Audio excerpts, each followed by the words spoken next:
La situation en République démocratique du Congo et l'examen d'un projet de loi portant statut de la chefferie coutumière et traditionnelle au Burkina Faso, deux actualités qui nourrissent les parutions du jour. Entre compte rendu et analyse, les quotidiens en font leur chou gras, la lecture croisée des journaux de Ahadi Sandamba. Chefferie traditionnelle, le bonnet ou la politique, il faudra bientôt choisir. C'est en ces termes que l'observateur Palga annonce l'examen du projet de loi portant statut de la chefferie coutumière et traditionnelle au Burkina Faso par le Conseil des ministres d'hier. Et un projet de loi qui vise à accorder un statut à la chefferie coutumière et traditionnelle afin qu'elle puisse mieux apporter sa contribution à la construction de la paix. Le Conseil a donc marqué son accord pour la transmission du projet de loi à l'Assemblée législative de transition, rapporte le doyen des quotidiens burkinabés. Attention, pas de rémunération, pas d'activité politique, prévient l'Express du Faso pour sa part.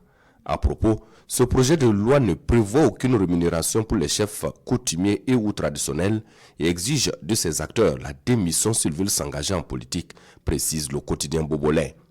À l'international, le quotidien burkinabé commente la situation en République démocratique du Congo.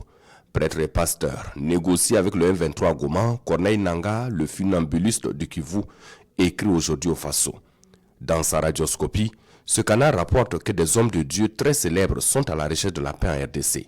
Un réalisme et pragmatisme qu'il faut saluer, car Kinshasa ne peut pas ne pas négocier avec le M23 qui est maître à Goma et risque de mettre Bukavu, la capitale du Sud Kivu, sous coupe réglée. Et c'est un Corneille Nangaa qui savoure intérieurement une revanche. Le voici interlocuteur attitré du M23 face à une corporation qui compte et qui est écoutée en RD Congo, les hommes de Dieu. Pour le journal Le Pays, tous les espoirs reposent désormais sur les religieux qui mènent actuellement des consultations tout azimut.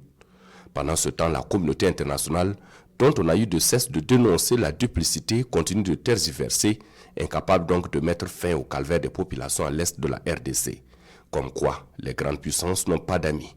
Elles n'ont que des intérêts à défendre, rappelle donc le quotidien des 1200 logements.